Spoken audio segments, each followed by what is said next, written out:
and welcome back to some more ASMR, where I literally get paid to whisper sweet nothings into your ear. Alright, now this one will be semi-serious. I'll be serious and goofy.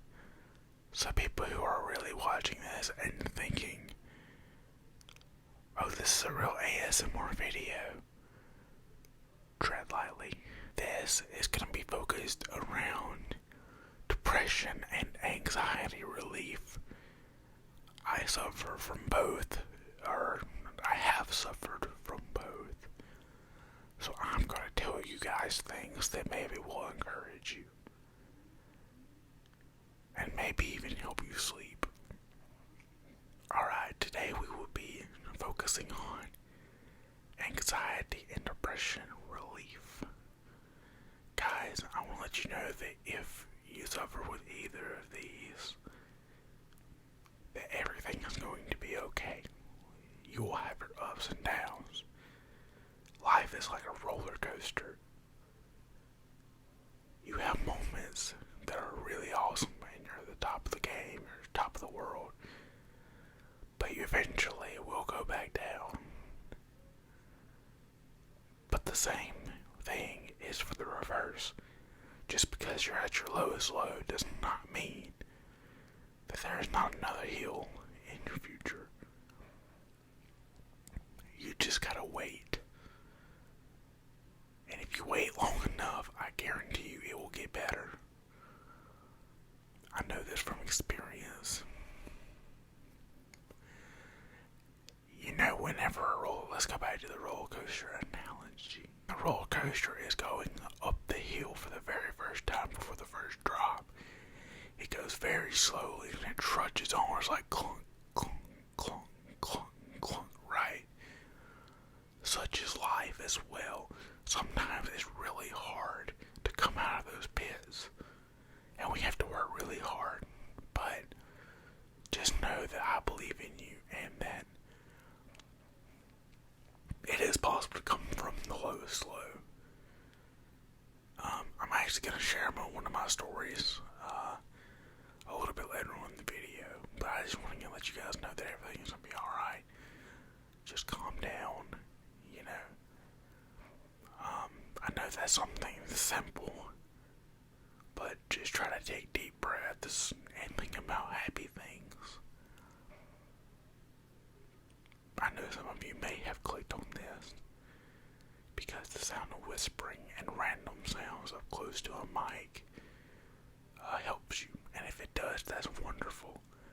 I also recommend listening to music that you like, or music that reminds you of a happy place, because that will take you back to the happy place, and typically it'll help calm you down and it'll bring you out of this extreme sadness. Now, something that I like to do when I'm down is watch YouTubers. You can try that as well. People who are funny. I like to do that, and if you have a boyfriend or girlfriend, go to them, and usually they'll try to support you. Be open with your family and friends, because they only want what's best for you, and if you tell them about your legitimate disease of anxiety and depression, they may be willing to help you and get you the help that you need. But for those who are in the middle of a panic attack right now, or are in the middle of the blues, this video is designed to try to help you out a little bit. Now I'm going to share my story. It started whenever I was in elementary school. For those of you who don't know, which is going to be a majority of you, I was the same height in elementary school that I am now. I was 6'2" in elementary school, and here I am still 6'2". I hit my growth spurt a lot earlier than everybody else, so I was legitimately one of the biggest kids there. both, like, and obviously I'm not skinny. I'm not a skinny person either, so I have dry skin problems as well, like psoriasis in my head. It's kind of like dandruff, but it's almost impossible to get rid of. Like, even with shampoos, it's like almost impossible. Anyway, they would always say it's snowing in Mississippi. If you don't know, Mississippi's where I'm from originally, and they would always say it's snowing in Mississippi because I didn't have the like forethought to brush off my shoulders. And I would always have white specks on my shoulder. They would always pick on me and say it's snowing. And, you know, I got picked on for my weight and size too. I don't remember any specific insults, but I just know that people typically did not like me back then.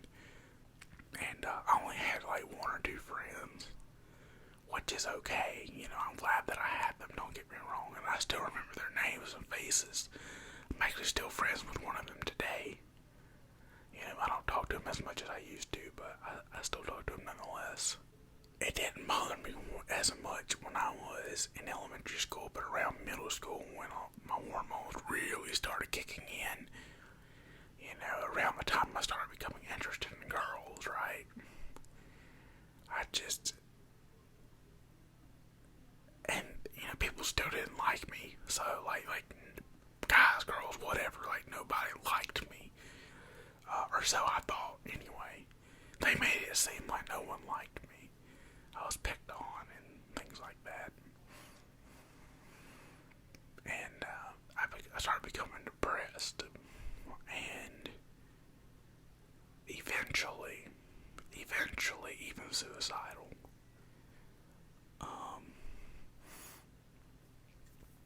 I didn't start suffering from like anxiety or realize I was suffering from anxiety until probably 9th grade or 10th grade. I didn't realize I still do this, but like I would pick my thumbs, like the dead skin on my thumbs. If I can, I'll try to find one that I still have. I don't have any really good ones, but if you could see that, maybe. Yeah, you could probably see that. That's what I do. I wouldn't just straight up call it self-harm. I didn't do it to hurt myself. But I guess in a way it is kind of like self-harm. Because it does hurt whenever I pull the skin off of it. I mean, you know. But, like, it's kind of like an OCD thing too, or a nervous tick that I do that I don't realize I'm doing it now. I'm sitting here, like, rubbing my thumbs and stuff. And sometimes when I get really nervous, I'll start picking at the skin there, the dead skin on there, and it'll start, like, you know, bleeding and stuff. Like I said, I still do that just because it's almost impossible to not do it, just because it's so much of a habit now. But yeah, that's kind of like what I suffer with and that kind of sort of thing. Now let me tell you how I got out of it, or at least how I've coped with it. Now I understand this is not a fix. This is not what everybody's gonna want to go to. But let me just go ahead and tell you that drugs and alcohol is not the answer. I'm gonna go ahead and tell you that now. That do not do that. It does not help. I'm not saying because I've done that. I'm saying because I've seen people do that. Go to drugs and alcohol. And it does not help. It makes it worse. Trust me. Listen to me. If you're thinking about doing drugs and alcohol, do not do it. It does not help. Alright? So anyway, I would say about 9th or 10th grade, let's just say 9th grade, when I started high school, my parents realized that I had a problem. Just based on my body language and like what I would be saying on Facebook. Talking about how miserable I was and stuff like that. So I started getting help. And they put me back in church. Now let me tell you something, therapy did not help me at all. But I'm saying it may help you. So it's definitely worth trying to go to therapy if you can. Okay? Just letting you guys know. So yeah, therapy didn't help. I didn't feel like opening up to a stranger. I mean, I did some, but not much. The real change came. Oh gosh, I'm trying to remember. I think I was in 10th grade. It was the summer of 10th grade going into 11th maybe. Or maybe 9th going into 10th. I'm not sure.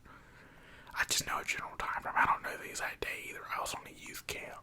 And the whole way up there, I like listened to Creed, which if you guys don't know, there are Christians in Creed.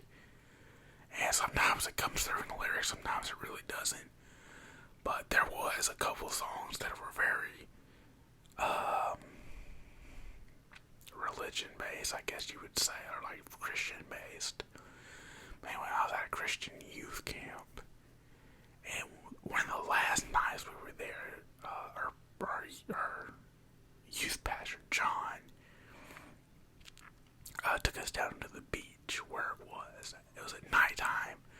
It was dark. He did this whole big spiel, which I only listened to about half of, admittedly. As I always did, I really didn't pay much attention to the whole God thing before that night. But he caught me with the question. He said, I want each one of you to go over there, spread out, and don't like peep over or whatever. Write something in the sand that you're struggling with, where it's wet. And obviously, if you guys know waves, in the wet part, it would wash it away too big or too fast to write depression and anxiety. So literally, I wrote the letters S-A-D. That's it. Simple. Sad. That's all I wrote. And I watched how that was washed away little by little. Not all at once, but just little by little. It kind of smoothed it out. Where eventually, I didn't see sad anymore.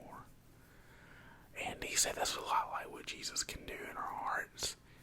Is he can slowly wash away our imperfections. And while we never become perfect, he can help us with things we're struggling with. And that really resonated with me. So I decided to give my heart to God that night. And my life has been different ever since. Like I said, it was definitely a slow change. It didn't happen overnight. But it started that night. I felt completely different that night.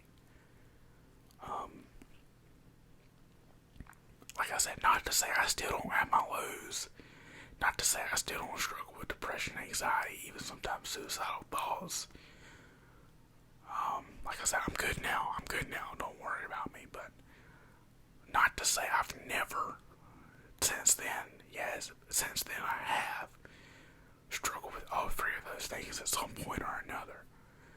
But I do know this, that God's been there for me, and I've felt it. This is not a big religion thing. It's literally about a relationship. And I'm not trying to force my beliefs on you or anything. Trust me, I'm not. I otherwise don't ever say it on the channel, but I'm just telling you guys my story. And to tell of my story is to tell of him, just like that's on my story. Yeah, that's how I personally overcame it. And when I built this YouTube channel around ImmortalJeremy, I knew that I wanted to have a Christian background. I didn't always, though, because I had friends who were firmly atheists at the time. I've since cut ties with all of them, pretty much. Which really sucks, because now I feel like I don't have friends to record YouTube with, and my YouTube channel has only slowly grown. But that's okay, because I feel like I'm out here soul winning, so to speak. Because there are people who are going to click on this video who would never step foot in a church. I'm just here to tell you, and that's my passion. I want to reach those people. I don't want to reach people who are already sitting in the church pews. I want to reach people who will never step foot in a church. That's my personal goal. That's why I want to do Christian metal. And that's why I want to have a Christian influence on this YouTube channel. And why I've changed the T in Immortal to a cross. Because that is my underlying belief in the channel. I want people to know what I stand for. And things like that. So, anyway, that's how I took care of it. Years past, like I said, said, stuff's happened since then that's depressed me, made me very sad. Some of it lasted even for a year at times. Like, I've had stuff really hit me and affect me. Losing people I care about, stuff like that. It's just, I've lost a lot in this world. I've had stuff go on, like home life. I've had like anything you can imagine. Nothing too bad. Nothing like, I'm not talking about really bad stuff, but I'm saying like I've had a lot of stuff go on in a lot of different areas in my life. I feel like sometimes I felt like everyone's against me. No one likes me, you know. But it's not true, though I feel it is at the time. With that being said, that's how I got through it. And that's how I believe that you could too if you wanted to. Again, it's 100% up to you. You can pray right where you are. And if you're sincere with it, God will meet you. God will meet you halfway. In fact, He'll meet you 90% of the way. All you gotta do is just say a prayer and He's coming. He's gonna come for you. Okay. That's about all the time I have for that.